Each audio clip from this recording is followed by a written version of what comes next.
महमल ने अपनी मोहब्बत की कुर्बानी दे दी और फरहाद के साथ शादी पर हाँ बोल दी, सिर्फ और सिर्फ अपने भाई शमरेज़ को बचाने के लिए। अब इनकी शादी होने वाली है। तमाम तर फंक्शंस वैसे ही हो रहे हैं जैसे नॉर्मल किसी शादी के अंदर होते हैं। महमल का घर सजा हुआ है। फरहाद शादी की तैयारियों में है और दूसरी तरफ मंटो परेशान है। अब आगे क्या होने वाला है? क्या इनकी शादी हो जाएगी? महमल दुल्हन बनकर चली जाएगी फरहाद के घर में? यही जानेंगे अपने इस वीडियो में। लेकिन इससे पहले आप लोगों से रिक्वेस्ट है, हमारे इस चैनल को ज़रूर सब्सक्राइब कर दें ताकि मैं मंटू न्यू रिलेटेड न्यूज़ और इसकी प्रेडिक्शन आपको मिलती रहे। आखिर वो दिन आ ही गया जिसका बेसब्री से इंतज़ार था खतीजा को और दूसरी तरफ फरहाद को।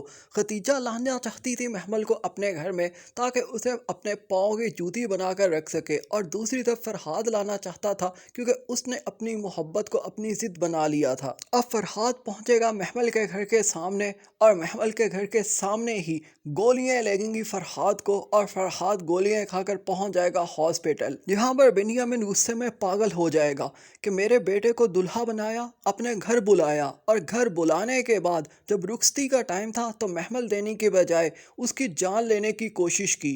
यहाँ पर बिनियामीन और मियाँ जी दोनों एक पेज पर होंगे। जब महमल देनी नहीं थी तो ये ठोंक क्यों रिचाया, और अगर गोलियां मरवानी थी तो घर ही क्यों बुलाया। अब सिराज अमृतसरी शमरेज को लेकर पहुंचेगा बिनियामीन के पास, बिल्कुल वैसे ही जब बड़े हजरत का मर्डर हुआ तो बिनियामीन अपने दोनों बेटों के साथ पहुंच गया था सिराज अमृतसरी के पास और जाकर एक्सप्लेन किया था कि ये हमला और ये कत्ल उसने नहीं करवाया। और अब बारी है सिराज अमृतसरी की। वो पहुंच जाएगा बिनियामीन के पास और जाकर बताएगा ना ये मेरी हरकत है और ना ही मेरे बेटे की। इस मौके पर सारे का सारा शक जाएगा मिकाल हजरत पर, क्योंकि उसके बाप का मर्डर किया था फरहाद बिनियामीन ने। अब जब मिकाल हजरत से पूछा जाएगा तो वो कहेगा हाँ मैं ये तड़प तो ज़रूर रखता था कि मैं जान ले लूँ फरहाद की, लेकिन मैं कानून पर बिलीव कर रहा था कि कानून उसे सज़ा देगा, मैंने ऐसा कुछ नहीं किया। मिकाल हजरत ने तो कुछ नहीं किया, लेकिन वो जानता है ये सब कुछ किसने किया, और ये सब कुछ करने वाला होगा सर मंटो। क्योंकि हमने एक डायलॉग सुना था जो सर मंटो ने बोला था कि महमल अपनी मुसीबत मेरे सर डाल गई है और अब मुझे इस मुसीबत को दूर करना है, तभी मैं महमल को हासिल कर सकूंगा।